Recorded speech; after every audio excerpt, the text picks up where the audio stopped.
పీకే ప్రయత్నం మానేయాలని చెప్పేసి ఇప్పటికైనా ఈ డీజీపీ గారికి పోలీసులకు విజ్ఞప్తి చేస్తా ఉన్నాము. ఓకే, శ్రవణ్ కుమార్ గారు, హలో, గుడ్ మార్నింగ్ సార్. నా వాయిస్ వినిపిస్తుందా? చాలా లో వాయిస్ వినిపిస్తుంది సార్. ఇప్పుడు ఓకేనా? ఇప్పుడు వినిపిస్తుందా? పర్లేదండి, చెప్పండి, అడగండి.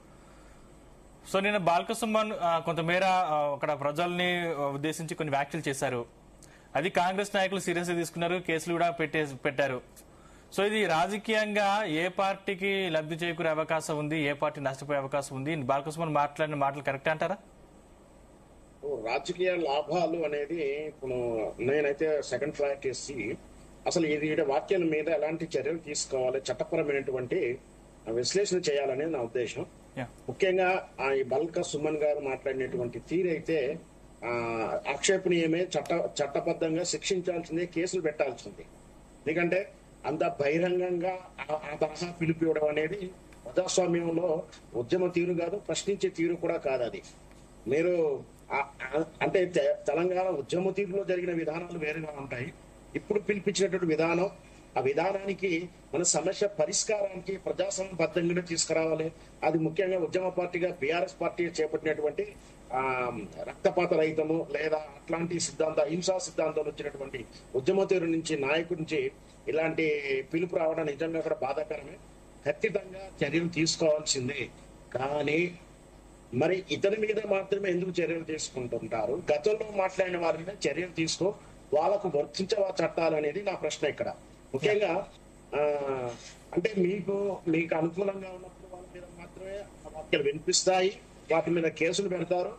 లేదంటే మీ ప్రతిపక్ష పార్టీలో మేము ప్రశ్నించే వాళ్ళ మీద మాత్రమే కేసులు పెడతారా? గతంలో తీర్మార్ మల్లన్న పార్టీ ఆఫీస్ మీద దాడి చేసినటువంటి కవిత గారి అభిమానుల మీద ఏ పార్టీ కేసులు పెట్టారు, ఏ పార్టీ అంటే దాడి చేసిన వారు, దాడికి పిలుపునిచ్చిన వారి మీద ఎందుకు కేసులు పెట్టలేదు, వాళ్ళని ఎందుకు అరెస్ట్ చేయలేదని ఇక్కడ ఒక ప్రశ్న. రెండవది, అల్లు అర్జున్ గారి ఇంటి మీద దాడి చేశారు గుండాలు. ఓయూ విద్యార్థుల పేరు మీద గుండాలు దాడి చేస్తే వాళ్ళ మీద స్టేషన్ బెయిల్ పెట్టి వదిలేయడం, ఇది ఎంతవరకు? ఇది చట్టం తీరు ఇలానే ఉంటుందా? ఉండాలని ఎంకరేజ్ చేస్తారా? వాళ్ళని మీ పార్టీ కణలు మీ స్టేజింగ్ మీద తిప్పుకుంటారా? అల్లు అర్జున్ ఇంటి మీద దాడి చేసినటువంటి కిరాయి మూకలు వాళ్ళని ఏ విధంగా చర్యలు తీసుకున్నారో నేను ప్రశ్నిస్తాను.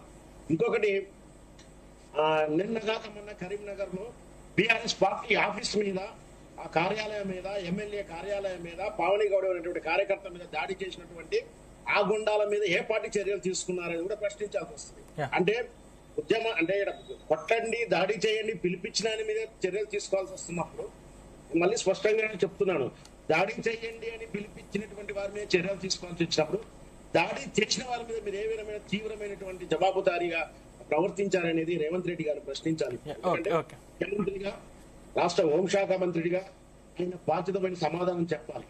ఖచ్చితంగా అలా బల్క సుమన్ గారు చట్ట విరుద్ధంగా పిలుపునివ్వడం, దాడి చేయడం చెప్పడం, ముఖ్యంగా రైల్వే అంటే వాళ్ళకి సపరేట్ చట్టం ఉంటుంది. అంటే మన పోలీస్ యాక్ట్ అక్కడ పనిచేయదు, వాళ్ళ యాక్ట్స్ ఉంటుంది. ఆ కేసుల తీవ్రత కూడా చాలా పెద్దగానే ఉంటుంది.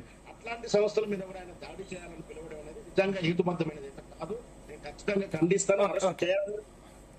కానీ ఈ అరెస్టు చేస్తున్నప్పుడు వాటి సంగతి కూడా ప్రశ్నించాల్సి ఉంటుంది.